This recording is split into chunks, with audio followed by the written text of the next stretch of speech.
سلامونه ملګرو. یو پاکستانی اداکار د نوم ناخلم هغه په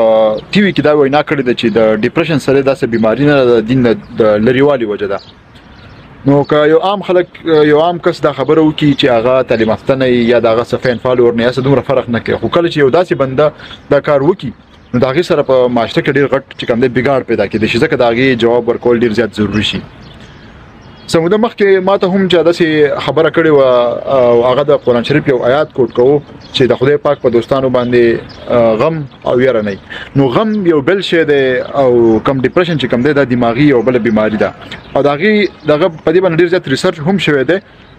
داسې خلک هم شته چې هغه د خدای پاک په ذکر کې چې کوم د شپه او ورځ مصروف وي او هغه باندې هغه ته هم ډیپریشن شوی. داسې خلک هم شته چې هغه په تبلیغ کې ګرځي، په ریوند کې وي، په خدای پاک په لار کې ګرځي او هغه پراپر چې کوم د انټي ډیپریشن دوايي خوري، زمونږ له هم ټایم په ټایم باندې عزیزم نه مشورې اخلي. نو موږ ته دې خبرې ادراک او پته شته چې لکه دا چې کوم د دماغي بیماری څنګه چې نوري بیماریاں د هر ارګن د هر وجود د یسې بل بیماریاں د دماغي او بیماری ده او د دې پراپر چې کوم دی علاج پکاري. او چې کله موږ دا د دین سره وتړو دا غي نقصان دا کیږي چې یو به خلک علاج نه اخلي او ځکه چې دا خو بیماری نه غني به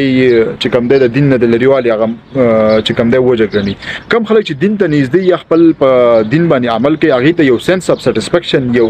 سکون خامخا ملاويږي او هغه ډیر زیات هیلپ ولي ایون د ډیپریشن په منیجمنت کې هم. ودی هرگز دا مطلب نه چې دا چې کوم دی د انسان د دین نه چې کوم لريواله دی هغه وجه به انسان ته ډیپریشن کیږي او نور چې کوم انسانان دي یا چې بدین ته کوم نږدې غدي هغه بیان کوي. تاسو ته پته مخکې هغه بغدادي پیر ویډیو جوړه شوی و فیاض خان پای کې کتاب کې دا هم لیکل شوی چې مطلب دغه کس خلکو له استیراید هغه وبور کولی او هر کس ته چې زما دا وبچ کې کمیدي دم کړی دا په هر انسان باندې اثر کوي، خو هغه کس باندې اثر نه کوي چې هغه د بیمانه دا غي نه هغه یو دومره غټه فائدہ غستې و چې لکه پوره د افغانستان هغه حکومت په دغه خبره باندې بیا ختم کړي او ټول خلک خپل فالوور په دې کې جوړ کړي چې کم خلک په خښو ځکه چې سټارټ خور شي تقریبا خکې چې کم بنخ کې د ډیر شنو کې هغه نقصان ورکړي او ډېر کېږي اکس په چې کم دی بیا ځان پټاو یا به خبره نه ښکارا کوله او داغه نړۍ مسلې پیدا شوې. نو کومه مسله چې دینی هغه تاسو د خپل عالمانو د مفتیان لاغي سره کې ناشته سره ډیسکس کول شي. خو چې کومه خبره ساينسي او هغه د ډاکټرۍ سره تعلق ساتي هغه د میډیکل سره تعلق ساتي پکاره چې دا غوډ ایکسپرت نه چې کوم دی هغه سره کینې دا غینه په ځان پوهه کوي. د دین او د ډیپریشن چې کوم دی سخپلو کې تعلق نشته. ډیر په الله مين په الله ته نږدې خلکو ته هم ډیپریشن کېدل شي او ډیر چې کوم دی د الله نه لري د دین نه لري هغه ته هم کېدل شي او داسې خلک په می چې هغه د دین په خوا کې نه او هغه ته هم بالکل چې کوم د عام ژوندۍ تیرې او بالکل د ډیپریشن بوته هم څه اخکار نه او داسې هم کې د شي چې په بدن کې خواږي ته به چې کوم د ډیپریشن. نو امید لرم چې دا خبره به ټول ته کلیر شي وي او کایندلی داسې چې کوم میسیجز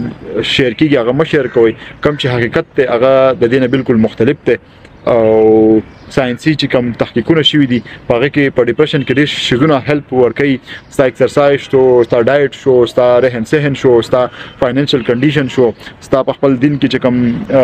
پریکټیسز شي داغي چې تاسو خپل پریکټیسز کې په خپل خدای په خپل مذهب د سمره یقیني پاغي د دې شنو په ډېر زیات تاسو دا هیلپ کوي. خو دا خبره هرگز صحیح نه ده چې د دین لريواله چې کوم دی دا ډیپریشن دی او که دا خبره مونږه اپلای کوو نو بیا به ډېرې غټې مسلې پیدا کیږي. ایون غټ علما ته هم هغه به هم بیا خپل علاج نشي اغستې د شرم نه وای بچ یاره مونږ خو داخله کوو چې د خدای پاک نه لري دي ډېر غټ په خدای مين خلک په خپل بیا علاج نشي اغستې هغه به د دې خبرې نه شرمېږي چې یاره خلک په چې دا د خدای نه لري کدا ولې او دغه شانتي عام معاشره کې چې کم خلک د دې سټرګل کوي د دې خلاف جنگ کوي نو هغه ته به هم ډیره مسله پیدا شي او هغه بیا چې کم دی دا خبره په کولاو نشي کوله ځکه چې هر بل کس کم دی هغه بیا چې وته غوته نشي چې دا ډیپریشن کار ځکه دی چې دغه نه لري دی د دین نه لري د سره هغه خلکو د هم ډیر غټ هغه ملاوي شي چې هغه ډیر ګناګار دي او هغه ته ډیپریشن نشته هغه ډیر غلط کارونه کوي هغه ته ډیپریشن نشته هغه به چې موږ ته خاصم ډیپریشن نشته نو چې موږ د دې مطلب دا چې موږ دین ته نږدې یو. نو حقیقت د پاره پکاره چې موږ پراپر علم حاصل کړو او د چا چې دا ایکسپرټ دی دا غنه تاسو. سلامونه.